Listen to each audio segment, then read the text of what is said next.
താൽക്കാലിക ആശുപത്രി സജ്ജമാക്കി. ചൂരൽമലയിലെ മദ്രസയിലും പള്ളിയിലും താൽക്കാലിക ക്ലിനിക്കും തയ്യാറാക്കി. പോസ്റ്റ്മോർട്ടം നടപടികൾ വേഗത്തിലാക്കാനും പരിക്കേറ്റവർക്ക് വിദഗ്ധ ചികിത്സ ഉറപ്പാക്കാനും നടപടികൾ സ്വീകരിച്ചിട്ടുണ്ട്. പോസ്റ്റ്മോർട്ടം നടത്താൻ കൂടുതൽ ഫോറൻസിക് സംഘങ്ങളെ നിയോഗിച്ചു. പോസ്റ്റ്മോർട്ടം ടേബിളുകളുടെ എണ്ണം കൂട്ടിയിട്ടുണ്ട്.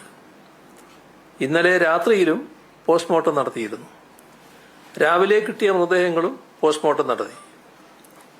ഓരോ അരമണിക്കൂർ ഇടവിട്ട് കൃത്യമായ വിവരങ്ങൾ ലഭ്യമാക്കി വരുന്നുണ്ട്. തിരിച്ചറിയാനാകാത്ത മൃതദേഹങ്ങൾ കണ്ടെത്താനെത്തുന്ന ബന്ധുക്കൾ ഉൾപ്പെടെയുള്ളവർക്ക് സഹായമൊരുക്കി. ശരീരഭാഗങ്ങൾ മാത്രം ലഭിച്ചതുണ്ട്. അപ്പോൾ അവയിൽ ജനിതക പരിശോധനയ്ക്കായി സാമ്പിളുകൾ എടുക്കുന്നുണ്ട്. എല്ലാ ക്യാമ്പുകളിലും മാനസിക പിന്തുണ ഉറപ്പാക്കുന്നതിന് മാനസികാരോഗ്യ വിദഗ്ധരുടെയും കൗൺസിലർമാരുടെയും സേവനം ഉറപ്പാക്കിയിട്ടുണ്ട്. വീടുകളിൽ കഴിയുന്നവരെ നേരിട്ട് സന്ദർശിച്ച് മാനസിക പിന്തുണ ഉറപ്പാക്കും. ആരോഗ്യവകുപ്പ് ഡയറക്ടറേറ്റിൽ ആരംഭിച്ച സ്റ്റേറ്റ് കൺട്രോൾ റൂം പ്രവർത്തനം 24 മണിക്കൂറുമുണ്ട്. കോഴിക്കോട്, കണ്ണൂർ, തൃശൂർ മെഡിക്കൽ കോളേജുകളിൽ നിന്നുള്ള ടീം വയനാട്ടിലേക്ക് എത്തി. Surgery, orthopaedics, cardiology, psychiatry, forensic ഇത്രയും വിഭാഗങ്ങളിലെ ഡോക്ടർമാരെയും നഴ്സുമാരെയും അധികം നിയോഗിച്ചു. സ്വകാര്യ ആശുപത്രികളിലെ ഡോക്ടർമാരുടെ സംഘത്തെയും നിയോഗിച്ചിട്ടുണ്ട്.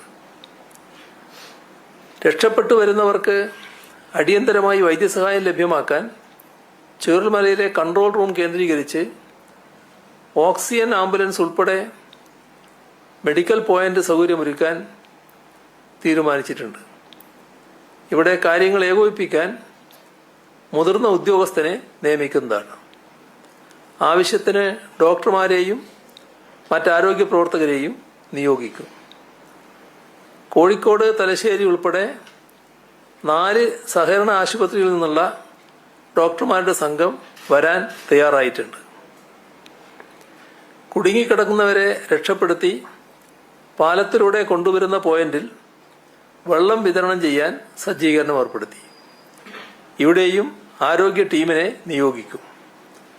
ചൂരൽമലയിൽ JCB നിൽക്കുന്ന സ്ഥലം മുതൽ കൺട്രോൾ റൂം വരെ ആവശ്യത്തിന് ലൈറ്റ് എത്തിക്കും. ചൂരൽമല ടെലിഫോൺ എക്സ്ചേഞ്ച് വരെയും ഉരുൾപൊട്ടലിനെ തുടർന്ന് പാലം ഒലിച്ചുപോയ ചൂരൽമല ടൗൺ വരെയും വൈദ്യുതി ശൃംഖല പുനർനിർമ്മിച്ച് വൈദ്യുതി ബന്ധം പുനഃസ്ഥാപിച്ചിട്ടുണ്ട്. നല്ല രീതിയിൽ ഈ മേഖലയിൽ വൈദ്യുതി ബന്ധം പുനഃസ്ഥാപിക്കാനായിട്ടുണ്ട്. കൽപ്പറ്റ ടൗണിലും പ്രധാന ആശുപത്രികളിലും ബാക്ക് ഫീഡിങ്ങിലൂടെ വൈദ്യുതി എത്തിക്കാനായി. ദുരന്തഭൂമിയോട് ചേർന്നുള്ള മേപ്പാടി ടൗണിലും മേപ്പാടി ഗവൺമെന്റ് ആശുപത്രി, വിംസ് മെഡിക്കൽ കോളേജ് എന്നിവിടങ്ങളിലും വൈദ്യുതി ലഭ്യത ഉറപ്പുവരുത്താനായി. പ്രാഥമിക വിവരം അനുസരിച്ച് ഏകദേശം 3 കോടി രൂപയുടെ നഷ്ടമാണ് ചൂരൽമല മുണ്ടക്കൈ പ്രദേശത്ത് മാത്രം KSEBക്ക് മാത്രമായിട്ടുണ്ടായത്. വൈദ്യുതി പുനഃസ്ഥാപനത്തിന് ആവശ്യമായ ABC കേബിളുകളും ട്രാൻസ്ഫോമറുകളും അനുബന്ധ സാമഗ്രികളും ലഭ്യമാക്കിയിട്ടുണ്ട്.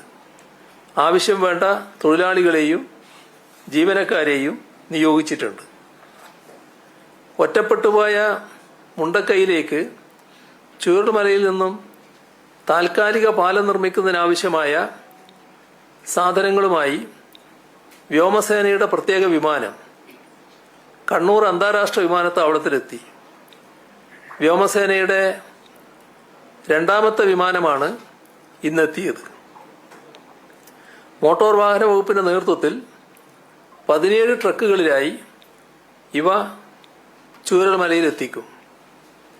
ഇന്നലെ കണ്ണൂരിലെത്തിയ ആദ്യ വിമാനത്തിൽ നിന്നും ഇറക്കിയ പാലം നിർമ്മാണ സാമഗ്രികൾ ഇന്നലെ രാത്രിയോടെ തന്നെ 20 ട്രക്കുകളിലായി ചൂരൽമലയിലെ ദുരന്ത മേഖലയിൽ എത്തിച്ചിരുന്നു. പാലം നിർമ്മാണം പുരോഗമിക്കുകയാണ്. അവർ ഇന്ന് ചേർന്ന അവലോകന യോഗത്തിൽ ഉറപ്പു പറഞ്ഞത് നാളത്തേക്ക് പാലം പൂർണ്ണതയിലെത്തിക്കാൻ കഴിയുമെന്നാണ്. ദുരന്ത സാഹചര്യത്തെ നേരിടാനുള്ള അടിയന്തര നടപടികൾ ഭക്ഷ്യ പൊതുവിതരണ വകുപ്പ് ഏറ്റെടുത്തിട്ടുണ്ട്. റിലീഫ് ക്യാമ്പുകളിൽ ഭക്ഷ്യവസ്തുക്കളുടെ ലഭ്യത ഉറപ്പുവരുത്തുന്നതിനും പെട്രോൾ ഡീസൽ പമ്പുകളിൽ ആവശ്യത്തിന് ഇന്ധന ലഭ്യത ഉറപ്പുവരുത്തുന്നതിനും ദുരന്ത മേഖലയിൽ മണ്ണെണ്ണയുടെ ലഭ്യത ഉറപ്പുവരുത്തുന്നതിനുമുള്ള നടപടി സ്വീകരിച്ചിട്ടുണ്ട്. മൊബൈൽ ടവറുകൾ, ജനറേറ്ററുകൾ ഇവ പ്രവർത്തിപ്പിക്കുന്നതിനുള്ള ഇന്ധന ലഭ്യത ഉറപ്പുവരുത്താൻ ഓയിൽ കമ്പനികൾക്ക് നിർദ്ദേശം നൽകിയിട്ടുണ്ട്. ദുരന്തബാധിത മേഖലയിൽ പ്രവർത്തനയോഗ്യമല്ലാതായ റേഷൻ കടകൾ അടിയന്തരമായി പുനഃസ്ഥാപിക്കും. ദുരന്ത പ്രദേശത്ത് പ്രവർത്തിക്കുന്ന മേപ്പാടി, കൽപ്പറ്റ സൂപ്പർ മാർക്കറ്റുകളിലും കൽപ്പറ്റ ഡിപ്പോയുടെ കീഴിലുള്ള 13 ഔട്ട്ലെറ്റുകളിലും അവശ്യ സാധനങ്ങൾ ലഭ്യത ഉറപ്പുവരുത്തുന്നതിന് സപ്ലൈകോവിന് നിർദ്ദേശം നൽകിയിട്ടുണ്ട്. കാലാവസ്ഥാ വകുപ്പിന്റെ അറിയിപ്പെടുത്താൽ ഇന്നെവിടെയും റെഡ് അലേർട്ട് അറിയിച്ചിട്ടില്ല. വിവിധ ജില്ലകളിൽ കേന്ദ്ര കാലാവസ്ഥാ വകുപ്പ് ഓറഞ്ച്, മഞ്ഞ അലേർട്ടുകളാണ് പ്രഖ്യാപിച്ചിട്ടുള്ളത്. മലപ്പുറം, കോഴിക്കോട്, വയനാട്, കണ്ണൂർ, കാസർഗോഡ് ഇത്രയും ജില്ലകളിൽ ഇന്ന് കേന്ദ്ര കാലാവസ്ഥാ വകുപ്പ് ഓറഞ്ച് അലേർട്ട് പ്രഖ്യാപിച്ചിരിക്കുന്നു. ഒറ്റപ്പെട്ട ഇടങ്ങളിൽ അതിശക്തമായ മഴയ്ക്കുള്ള സാധ്യതയാണ് പ്രവചിച്ചിരിക്കുന്നത്.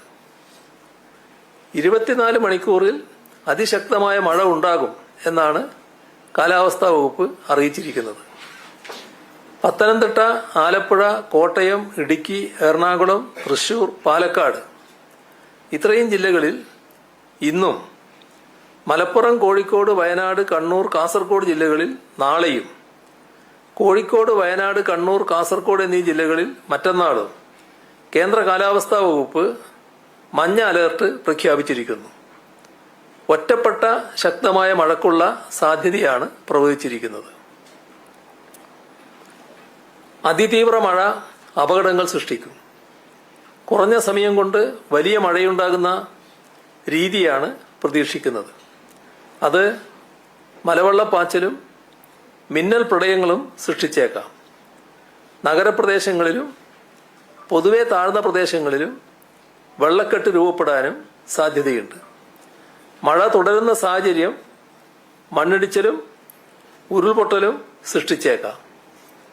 പൊതുജനങ്ങളും സർക്കാർ സംവിധാനങ്ങളും അതീവ ജാഗ്രത പാലിക്കേണ്ടതുണ്ട്.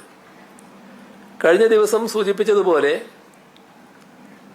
നാടിനെ പുനർനിർമ്മിക്കേണ്ടത് നമ്മുടെ ഓരോരുത്തരുടെയും ഉത്തരവാദിത്വമാണ്, കടമയാണ്. മക്കളെ നഷ്ടപ്പെട്ട അച്ഛനമ്മമാർ, അച്ഛനമ്മമാർ നഷ്ടപ്പെട്ട കുഞ്ഞുങ്ങൾ, അങ്ങനെ ആരോരും ഇല്ലാതായി ഒരു രാത്രി കൊണ്ട് ഒറ്റപ്പെട്ടുപോയ മനുഷ്യർ ഇനി എങ്ങനെ മുൻപോട്ട് ജീവിതം നയിക്കും എന്ന് ചിന്തിച്ച് വിറങ്ങലിച്ച് നിൽക്കുന്നവരാണ് ഏറെയും. അവരെ ജീവിതത്തിലേക്ക് തിരിച്ചു കൊണ്ടുവരാനും നാടിനെ പുനർനിർമ്മിക്കാനും നാം ഒന്നിച്ച് ഇറങ്ങേണ്ടതുണ്ട്. എല്ലാ തരത്തിലും സർക്കാർ സംവിധാനങ്ങൾ നാടിനൊപ്പമാണ്. എങ്കിലും ഒരായുസ്സിലെ മുഴുവനും നഷ്ടപ്പെട്ടവർക്ക് പുനരധിവാസമടക്കമുള്ള കാര്യങ്ങൾ ചെയ്യേണ്ടതുണ്ട്. ഇതിനോടകം സഹായഹസ്തങ്ങളുമായി എല്ലാ മേഖലയിൽ നിന്നും സുമനസ്സുകൾ മുന്നോട്ട് വന്നിട്ടുണ്ട്. ഇന്നിപ്പോ മുഖ്യമന്ത്രിയുടെ ദുരിതാശ്വാസ നിധിയിലേക്ക് Lulu group chairman MA Yusuf Ali, പ്രമുഖ വ്യവസായി